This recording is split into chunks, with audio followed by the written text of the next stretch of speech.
So finally 2021 को आपने tata bye bye कर दिया और 31 दिसंबर रात को सेलिब्रेट भी कर लिया और ठीक 12 बजे आपने 2022 का वेलकम भी कर लिया है।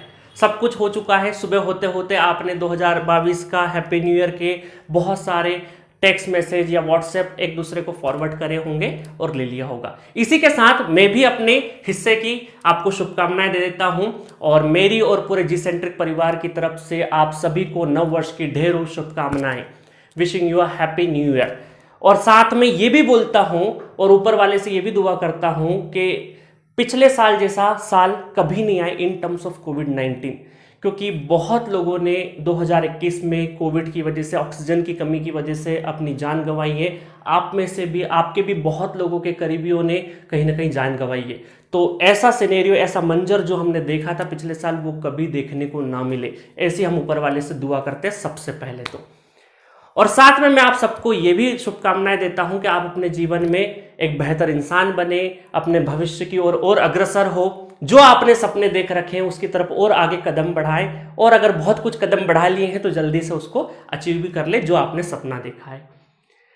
बट साथ में मैं आपको एक चीज और बताऊंगा कि क्या सचमुच हम जिस एक्साइटमेंट से, जिस उत्साह से न्यू ईयर सेलिब्रेट करते हैं और उसके साथ में खुद को लेके कुछ कमिटमेंट करते हैं, कुछ लोग बोलते हैं कुछ लोग नहीं बोलते, बट सोचते तो सभी लोग हैं ना अपने लिए अच्छा।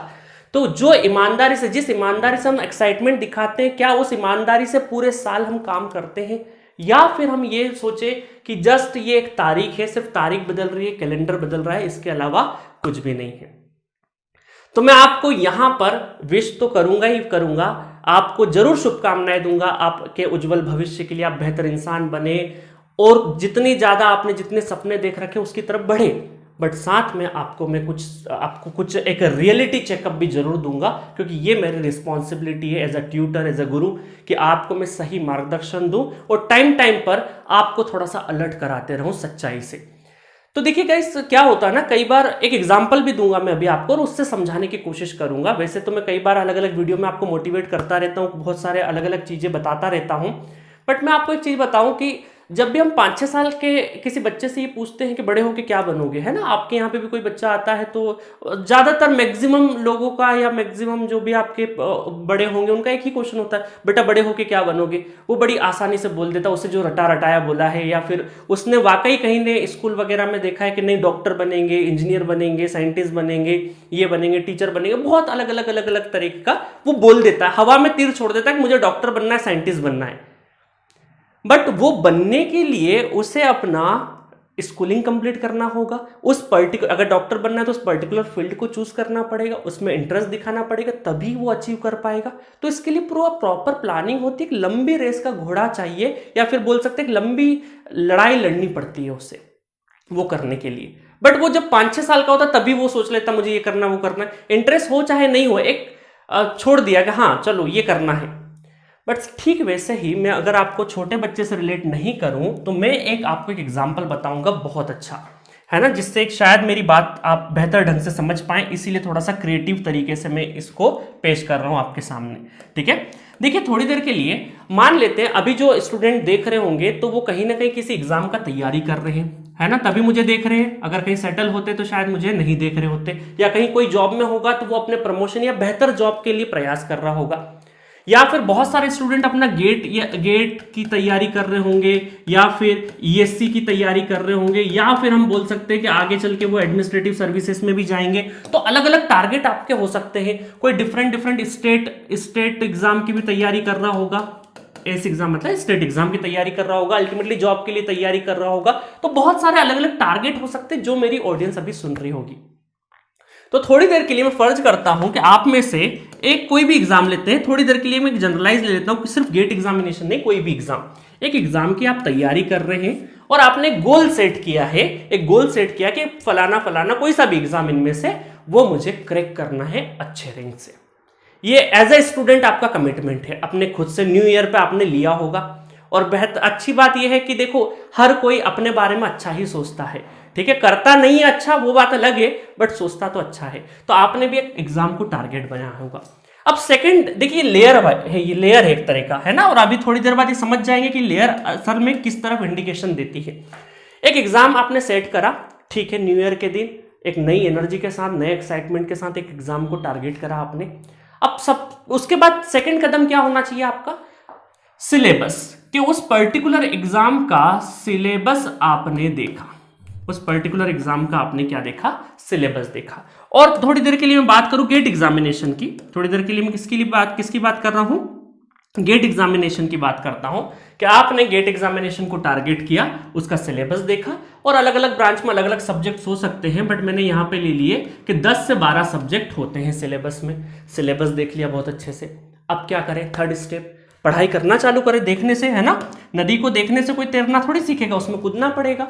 तो सिलेबस देखने के बाद आपने तैयारी स्टार्ट करी। तैयारी कैसे स्टार्ट करी? कुछ लोगों ने सोचा कि चलो सेल्फ स्टडी करेंगे, बिल्कुल सही है। कुछ लोगों ने सोचा कि काम करते हैं, इंस्टीट्यूट ज्वाइन करते, कोई कोचिंग ज्वाइन कर लेते हैं। कुछ लोगों ने देखा कि ऑनलाइन भी अच्छा चल रहा है तो ऑनलाइन सब्सक्रिप्शन ज्वाइन कर लेते हैं। तो कोई भी मोड से उन्होंने सोचा कि 12 सब्जेक्ट हम किसी से पढ़ाई कर लेते हैं, किसी अच्छे प्लेटफॉर्म से पढ़ लेते हैं। ऐसा आप में से कई लोगों ने सोचा होगा।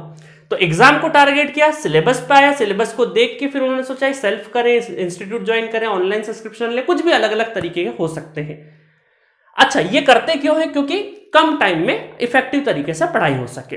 चलो, अब उसके बाद चलो ज्वाइन कर लिया, आपने पढ़ाई भी बहुत अच्छे से करी। जो यहाँ पे पढ़ाया जा रहा है, आपने पढ़ाई नहीं करी, आपने पढ़ा बहुत अच्छे से। जो यहाँ पर पढ़ाया जा रहा है उसको बहुत अच्छे से आपने ग्रास्प किया, बहुत अच्छे से न्यूमेरिकली जो भी समझाया, इन लोगों ने जो भी समझाया। सेल्फ स्टडी करी तो आपने अलग अलग ऑथर से पढ़ा होगा, कोई इंस्टीट्यूट या ऑनलाइन सब्सक्रिप्शन लिया तो वहां जो पढ़ाया जा रहा है उसको बहुत बेहतर ढंग से पढ़ा। उसके बाद क्या होता है? आप होमवर्क, HW होमवर्क बोले, या फिर इसको थोड़ा सा बड़े भाषा में, बड़े लोगों की भाषा में होम स्टडी बोले या घर पर पढ़ाई बोले, वो आपने करना चालू करी। ठीक है, तो ये जो व्हाइट लाइन है यहां सब आपका टारगेट बदलते जाएगा। अब थोड़ा सा काम होगा, टफ होते जाएगा। यहां तक तो काम आसान था, अब थोड़ा सा टफ होते जाएगा। और आप टारगेट बनाते हैं कि चलो घर जाके यहां जो पढ़ा है उसको बहुत बेहतर ढंग से रिवाइज करेंगे, और खूब मोटिवेट होके आपने सोचा कि चलो 7-8 घंटे की रोज पढ़ाई करेंगे, 7-8 घंटे की रोज पढ़ाई करेंगे। बट 7-8 घंटे की पढ़ाई हफ्ते में 2-3 दिन, 4 दिन, 5 दिन, या पूरे महीने में 1 हफ्ता बोल सकते हैं। बट क्या पूरा साल हम हर दिन 7-8 घंटे पढ़ाई कर सकते हैं? ये मुमकिन नहीं है। पूरा साल तो नहीं है, कंटिन्यूटी नहीं रहेगी। 2-4 दिन का जोश रहेगा, फिर ठंडा हो जाएगा, फिर डिसकंटिन्यूटी होगी। बट मैं मानता हूं कि कुछ स्टूडेंट ने रियलिटी चेकअप किया कि 7-8 घंटे रोज नहीं हो सकती। बट एक काम करते हैं कि कम से कम हफ्ते में अगर 7 दिन हो रहे हैं तो 6 दिन तो पढ़ाई करेंगे। और है ना, थोड़ा सा बड़ा कर देता हूं, 6 दिन तो पढ़ाई करेंगे, और 6 दिन भी 7-8 घंटे नहीं भी हो रहे तो कोई बात नहीं, कम से कम 4 घंटे से लगा के 6 घंटे पढ़ाई करेंगे। कितना करेंगे? 4 घंटे से 6 घंटे पढ़ाई करेंगे। तो असल बात क्या है कि अगर आपने ये जो ग्रीन कलर का टारगेट, पूरा मुद्दा कहां पे कॉन्सेंट्रेट है? पूरा मुद्दा कॉन्सेंट्रेट है इस बीच वाले सर्कल पर, इस ग्रीन वाले सर्कल पर। अगर आपने ये जो 4 से लगा के 6 घंटा हफ्ते में 7 दिन में से 6 दिन अगर आपने स्टडीज पे दे दिए तो फिर ये एग्जाम जो है वो कंफर्टेबल तरीके से निकल जाएगा। ये बहुत ही सीधा सा फॉर्मूला है, कोई इधर से उधर दाएं बाएं वाली बात नहीं बता रहा हूं मैं, सीधी बात बता रहा हूं आपको। अगर ये चीज हो जाती है, ये जो ग्रीन सिग्नल जो टारगेट है इसको अचीव कर लिया तो पूरा काम आसानी से हो जाएगा। बट अनफॉर्चुनेटली क्या होता है, मैं आपको सिस्टम बताता हूं, देखो, है ना, बहुत लोगों को बुरा लग सकता है मेरी बात का, बट ये रियलिटी है। देखिएगा क्या होता है कि 100% स्टूडेंट यहां तक पहुंचते हैं। 100% स्टूडेंट कहां तक पहुंचते हैं? यहां तक कि हाँ भाई ये एग्जाम निकालना है। इतना सब लोग सोचते हैं, जो भी सिंसियरिटी के साथ चीजें कर रहा है उस एक पर्टिकुलर एग्जाम को, चाहे यूएससी हो, IAS जो भी हो, वो सोचता है 100%। उसका सिलेबस, पर्टिकुलर एग्जाम का सिलेबस देखने वाले लोग जो है वो 90% होते हैं, है ना। आप में से भी बहुत सारे लोग कभी IIT की वेबसाइट पे जाके वहां से सिलेबस डाउनलोड करके नहीं देखेंगे, बहुत सारे लोग हो सकते हैं, क्योंकि शुरुआत में नहीं अवेयरनेस होती है, उसके बाद थोड़ा धीरे धीरे 1-2 साल बीतते अवेयरनेस आती है। तो मैं ये बोल सकता हूँ कि 100% अगर एग्जाम में बैठ रहे हैं तो 90% सिलेबस देखते हैं। ये 12 सब्जेक्ट, सिलेबस देखने का मतलब सिर्फ सब्जेक्ट नहीं, उस सब्जेक्ट के अंदर क्या क्या है ना, क्योंकि वो जानना बहुत जरूरी है। उसके बाद हम आए तो 70% क्या होता है क्राउड। 70% क्राउड या तो सेल्फ स्टडी करेगा या फिर कोई इंस्टीट्यूट ज्वाइन करेगा, ऑनलाइन सब्सक्रिप्शन लेगा, जो भी है, जो भी मोड ऑफ, मतलब कहीं ना कहीं डिपेंडेंसी है, सेल्फ स्टडी या फिर कोई कोचिंग ज्वाइन कर लेगा। ये क्राउड होता है 70%। है ना, एक रेंज बता रहा हूं मैं। तो एग्जाम की तैयारी जिसने ये जो सोचा कि एग्जाम निकाल लेंगे, सोचने वाले लोग कौन है? 100% है ना, अपने लिए हर कोई अच्छा सोचता है। सिलेबस देखने वाले 90%, उसके बाद ये काम करने वाले लोग 70%, उसके बाद ये काम कर भी लिया, कोई कोचिंग भी ज्वाइन कर ली, सब्सक्रिप्शन भी ले लिया, उस सब्सक्रिप्शन से जो पढ़ाई होगी वो करने वाले, उस पढ़ाई को फिर घर पर खुद से करने वाला क्राउड और भी कम हो जाएगा।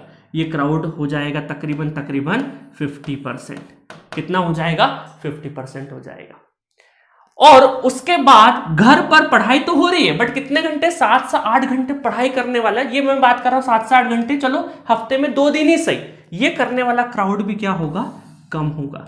ये वाला क्राउड भी क्या होगा आपका? ये तकरीबन 25% हो जाएगा, 25% हो जाएगा। और ये बीच में मिडिल में जाते जाते जो ग्रीन कलर का आपको सर्कल नजर आ रहा है कि हफ्ते में 7 दिन में से 6 दिन 4 से लगा के 6 घंटा कंटिन्यूटी में पढ़ाई करने वाला, डेडिकेशन के साथ, इफेक्टिवनेस के साथ पढ़ाई करने वाला क्राउड मात्र 20% बचेगा। कितना? 20%। समझ रहे हो? यह रियलिटी चेकअप है। आप अपना पास्ट एक्सपीरियंस याद करो, आपने चाहे IIT JEE का कोचिंग गए हो या कोई भी XYZ कोचिंग गए हो, जिंदगी में आपका थोड़ा बहुत भी अनुभव रहा होगा, उसको थोड़ा सा सोचिएगा ईमानदारी से, ठंडे दिमाग से। क्या यही साइकिल होता है हमारा? बिल्कुल यही होता है। बहुत सारे लोगों के साथ होता है इस तरह की चीजें। एग्जाम, फिर सिलेबस, फिर वहां पे ढंग से पढ़ाई, फिर घर पे पढ़ाई। तो अल्टीमेटली जब एग्जाम कब निकलेगा? अल्टीमेटली जो एग्जाम है अच्छे रैंक के साथ, अच्छे रिजल्ट के साथ कब निकलेगा? जब इस पे काम किया जाएगा। इस पे काम करने वाले लोग यहां से 100% लोग चले थे, तो यहां पर आते आते सिर्फ 20% लोग बच गए, सिर्फ और सिर्फ 20% लोग बच गए। तो हमारा पूरा फोकस किस पे होना चाहिए? दाएं बाएं की कोई भी बात मत करो, सिर्फ फोकस ये होना चाहिए कि 4 से लगा के 6 घंटे, अगर हम स्टूडेंट हैं तो 4 से 6 घंटे आपको कंटिन्यूटी के साथ 7 दिन में से कम 6 दिन आपको पढ़ाई करना है। ठीक है, तो अगर आपने ये स्ट्रॉन्ग रखा, ये वाला जोन स्ट्रॉन्ग रखा, ये जो कोर है, कोर सेक्टर, जो कोर सेक्शन है आपका, जो सेंटर पार्ट है, ये अगर आपने गर्भगृह बोल सकते हैं, ये अगर स्ट्रॉन्ग रखा, ये पावरफुल रखा, तो बाकी चीजें ऑटोमेटिक होगी, एग्जाम ऑटोमेटिक निकलेगा। आपने कभी मंदिर देखा है? मंदिर का प्रांगण देखा है? बहुत सारा, जब आप कोई भी बड़ा विशाल मंदिर जाते हैं तो दर्शन किस चीज के होते हैं? जो एक्चुअल मूर्ति, जहां पे सबसे पावरफुल होता है, जब ज्योतिर्लिंग चले जाइए, कोई भी मंदिर चले जाइए, कोई भी धार्मिक स्थल चले जाइए, तो गर्भगृह सबसे सेंटर में होता है। मंदिर के प्रांगण में ऐसा होता हुआ दर्शन करते हो जाएंगे। जो एक्चुअल मूर्ति है वो कहाँ रखी जाती है? गर्भगृह में रखी जाती है, गर्भगृह, क्योंकि सबसे पावरफुल, सबसे एनर्जेटिक पोजीशन यही है। तो अगर आपने मूलभूत काम नहीं किया, एक जो बेसिक फंडामेंटल या बेसिक जो चीज चाहिए वो अगर नहीं करी, तो बाकी इनकी कितनी भी बातें कर लो, कितने भी वीडियो देख लो, आपका एग्जाम नहीं निकलने वाला है। और ये जो 4 से 6 घंटे इंपॉर्टेंट क्यों है? क्योंकि मैं आपको बताता हूं, देखो कि ये जो 5 से 6 घंटे या 4 से 6 घंटे जो भी रहे, मैं एक रेंज बता रहा हूं आपको, ये 4 से 6 आवर्स या 5 से 6 घंटे डेली आपके, इसमें क्या क्या जरूरी है? सबसे पहले तो इफेक्टिव स्टडी, क्योंकि जब हम ये टेबल पे 4 या 5 घंटे बिता रहे होते हैं ना, तो हम खुद से, आप पूछोगे ना, अगर आपने किसी दिन 7 घंटे पढ़ाई करी हो तो थोड़ा सा करीब से माइक्रो लेवल पे अपने एनालिसिस, स्टडी एनालिसिस को देखेंगे, तो आप पाएंगे कि हमने थोड़ी देर पानी पीने में वेस्ट कर दिया। पानी पीने मतलब कि पानी पीने उठे तो आधा घंटा वेस्ट कर दिया, है ना। कहीं आपने ब्रेक लेने के नाम पे मोबाइल खोला, उस पर चैट करने लग गए, कभी फोन लगाने लग गए, कभी दूसरे कामों में व्यस्त हो गए। तो इस तरीके से आपने पढ़ाई करी, आपने इफेक्टिव स्टडी नहीं करी। ये जो 4 से 6 घंटे बोल रहा हूं, ये इफेक्टिव स्टडी होना चाहिए। ठीक है, इसके अंदर 4 से 6 घंटे के अंदर क्या होना चाहिए? इफेक्टिव स्टडी होना चाहिए। साथ में कंटिन्यूटी होना चाहिए। कंटिन्यूटी का मतलब है कि 7 दिन में से 6 दिन करना ही करना है। आप अगर हफ्ते में 2-3 दिन गैप मार देते हैं, 3 दिन या 2 दिन, चलो अगर स्वास्थ्य से या फिर कहीं बीमार पड़ गए वो बात अलग है, बट अननेसेसरी अगर आप ब्रेक लेते हैं, कंटिन्यूटी नहीं रखते हैं, तो भी दिक्कत है, तो आपको इफेक्टिव स्टडी के साथ साथ कंटिन्यूटी रखना है। और अपने स्वास्थ्य पे भी ध्यान देना है। बीमार अननेसेसरी नहीं पड़ना है, तो खाने पीने का भी ध्यान रखना है। साथ में राइट डायरेक्शन में पढ़ाई कर रहे हो कि नहीं। पता चले हम 7 घंटे बैठे हैं और सिलेबस में जो सबसे लो वेटेज वाला सब्जेक्ट उसको बहुत ज्यादा टाइम दे दिया, अननेसेसरी टॉपिक्स पे आपने ज्यादा टाइम दे दिया, तो राइट डायरेक्शन में पढ़ाई नहीं होगी। फिर तो आपको घोड़े और गधे में क्या अंतर रह जाएगा। पैसा किस, मेहनत तो दोनों करते हैं बट पैसा किस पे लगता है, घोड़े पे लगता है। ठीक है, क्योंकि राइट डायरेक्शन होना चाहिए आपकी पढ़ाई में। आपका सिलेबस, कोई भी एग्जाम हो XYZ, उसका सिलेबस, उसमें किसका कितना वेटेज है, किसको कितना टाइम देना है, ये राइट प्रिपरेशन अप्रोच या राइट अप्रोच होना चाहिए, राइट डायरेक्शन होना चाहिए। और साथ में सबसे जरूरी end of the day examination में करना क्या होता है, न्यूमेरिकल्स न्यूमेरिकल्स न्यूमेरिकल्स। तो आपको न्यूमेरिकल प्रैक्टिस बहुत अच्छे से करनी है, क्वेश्चन से नहीं भागना है। क्योंकि जितने भी कॉम्पिटिटिव एग्जाम्स होते हैं, जो टेक्निकल की बात कर रहा हूं मैं, है ना, नॉन टेक्निकल की बात नहीं कर रहा हूं, टेक्निकल में न्यूमेरिकल ओरिएंटेड होता है और न्यूमेरिकल से जो स्टूडेंट भागेगा वो एग्जाम कभी नहीं निकल पाएगा। क्योंकि बहुत सारे स्टूडेंट क्या करते हैं, थ्योरेटिकल पोर्शन तो अच्छा पढ़ लेते, ये पढ़ लेते, वो न्यूमेरिकल कम करते हैं। न्यूमेरिकल आपको ज्यादा से ज्यादा करना है। तो ये चीजें आपके 4 से 6 घंटे की पढ़ाई में इन 4 पॉइंट्स का आपको ध्यान रखना है, बाकी और कुछ भी नहीं। बट होता क्या है, आप में से बहुत सारे लोग अच्छी सोच तो रखते हैं, तो अच्छी सोच रखने वाले कितने लोग हैं, 90 to 95% बोल सकता हूं, ये चलो मैं 90% ही ले लेता हूं। अच्छा सोचते हैं, सिर्फ उस सोच को अपने एक्शन में एग्जीक्यूट ही नहीं कर पाते हैं कई बार। तो अच्छा सोचने वाले को रेड सिग्नल मिलेगा। मोटिवेशनल वीडियोस, 1 या 2 मोटिवेशनल वीडियोस देख लो तो देख लो, महीने भर में इससे ज्यादा नहीं देखना है। क्योंकि क्या है, मोटिवेशनल क्या है, एक कड़वी दवाई है, जिसे रोज लोगे तो आदत लग जाएगी और फिर असर करना भी बंद कर देगी।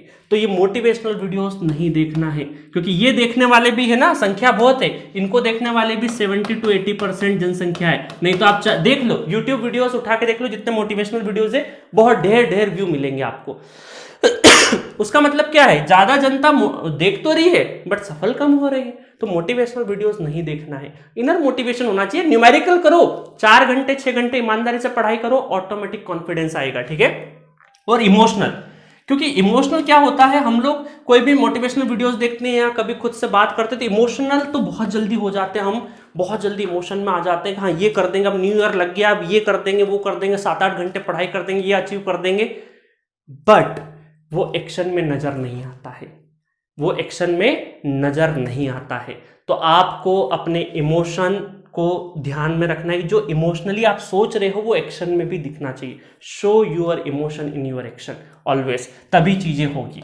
ठीक है, तो ये चीजें आपको नहीं करना है, ये कतई नहीं करना, क्योंकि ये करने वाले आप में से बहुत सारे लोग होंगे भी सही, तो इन चीजों का आपको ध्यान में रखना है। ठीक है, अच्छा सोच तो रहे हो, अच्छा सोच रखने वाले बहुत लोग हैं बट अच्छा करने वाले कम लोग हैं। ठीक है, तो इसकी तरफ हमें नहीं जाना है। ये 4 चीजें कर लो, 4 से 6 घंटे पढ़ाई करो, हफ्ते में 6 दिन 4 से लगा के 6 घंटे कंटिन्यूअस एफर्ट के साथ, डेडिकेशन के साथ, राइट डायरेक्शन, न्यूमेरिकल के साथ, ऑटोमेटिक आत्मविश्वास आ जाएगा, कॉन्फिडेंस आ जाएगा।